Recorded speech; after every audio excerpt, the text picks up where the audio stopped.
Guys, magandang hapon. Welcome back po sa ating channel. So ngayon guys is alas 6 na po ng hapon o gabi. Ngayon lang po dumating kasi yung ating order ng asalo.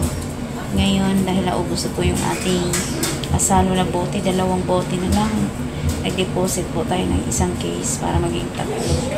So ayan. So ngayong hapon walang maghanap ng kasalo ko yan. No? Ngayon pa lang. May bibili Yan. Ano yan? Sir powder. Kahit anong kulay, be? Hindi ko lang dyan.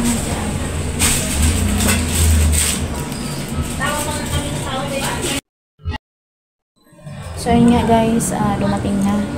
Sensya na may nabili. Nakalimutan ko na yung sasabihin ko. Ayan, nag-deposit tayo ng isang case para maging 3 ulit. Kasi 3 kalahati po sana yung aking bote. Ngayon naubos po ang 1 kalahati. Iwan ko pinain ng mga tao. Ano be? Mountain Dew. Mountain Dew. Isa. Ito be, 12. Oh, ang kararating. Pag malamig, bigyan kitang ice. Gusto mo? Okay na, huwag na ice. May ice naman. Meron kayo. Kararating lang. Natin, walang eh. Wala, palang maglagay pa lang ako.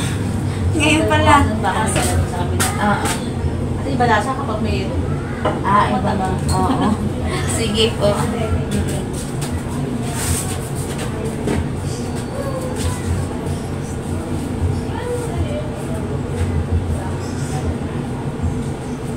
So, guys, hindi tayo.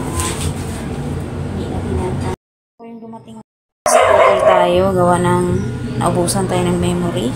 Nagpura ko. So, ayan po yung 3 case natin. So, may bibili na sana. Kaso, walang malamig. Kaya, ayun. See you next time. So, ayan. Yun lang po ang mga natira sa ating soft drinks. Ngayon lang sila nagkaroon yung nagde-deliver sa atin ng kasalo or coke. Sunod naman yung ito. Sunod naman yung iba. Ba't kaya nawawala yung aking so maglagay na tayo ng soft drinks bago pa tayo mabilhan. Nice, maglagay na tayo sa silakan. Yan, buksan mo na. Ay, ito na lang parang isa.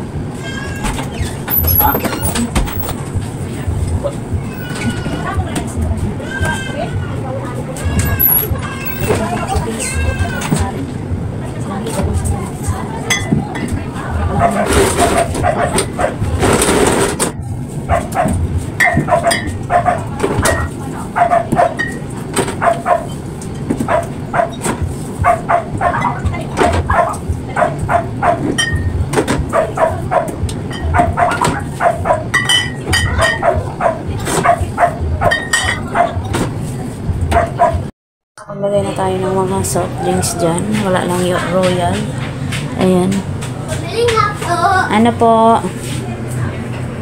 Wala? Tsaka strawberry. Akin na.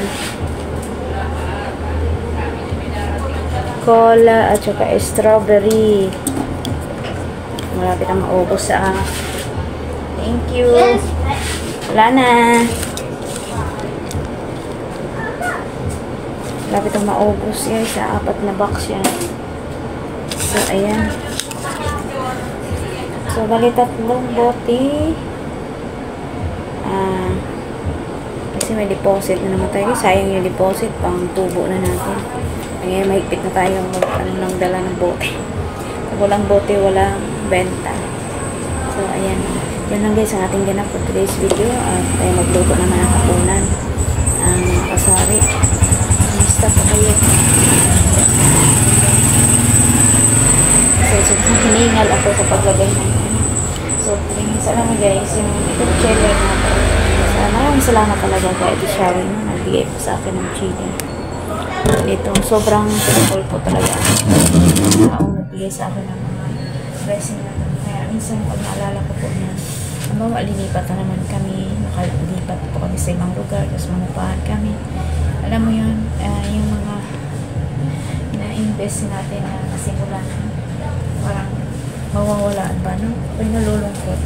So, talagang paman, sige lang, bahala na kung saan man tayo dadalhin ang kapalaran natin. Pero sobrang salamat po sa mga taong nagbigay po sa akin ng tulong, nagbigay ng tulong kay Bishop M. Thank you so much po sa inyo, Ate Shawi, all in New Zealand, Ate Bishop M. Saan man kayo ngayon, kung nakanood pa kayo sa aking mga video, thank you so much po talaga sa inyo. Hindi ko kayo nakakalimutan. Salamat po. Sa mga prayers ko, kasama ko din po kayo. Kaya thank you Lord sa mga taong ginamit na kagaya po sa inyo. Napakabuti niyo. Thank you po sa inyo. Na pagpala ay tuloy-tuloy po ang blessing sa inyo. Saan man kayo ngayon, ano man nila yung sitwasyon nyo, alam kong pinagtagumpay kayo ng Lord. Kaya salamat po sa inyong kabutihan. Salamat po sa Lord na binigyan kayo ng pusong talagang, alam mo yun, willing na pumulong pa sa iba na hindi po naman tayo magkakilala. Thank you po sa inyo na salamat. Nawa po ay napangarap din natin na palang araw tayo din po ay makatulong sa iba, no? Salamat po sa inyo. Thank you. God bless po sa inyo lahat. So, yun lang guys. Salamat po. Ayan. Kayo ang magluto natin. Yung nailuto ko ng nakaraan ay napanood ko lang sa newsfeed. May natira pa tayong tilapia. Gusto ko rin iprituhin ngayon o ipaksiyon na lang. So, ayan. Thank you so much sa inyong panonood. Hanggang sa muli. See you in my next vlog. And God bless po everyone.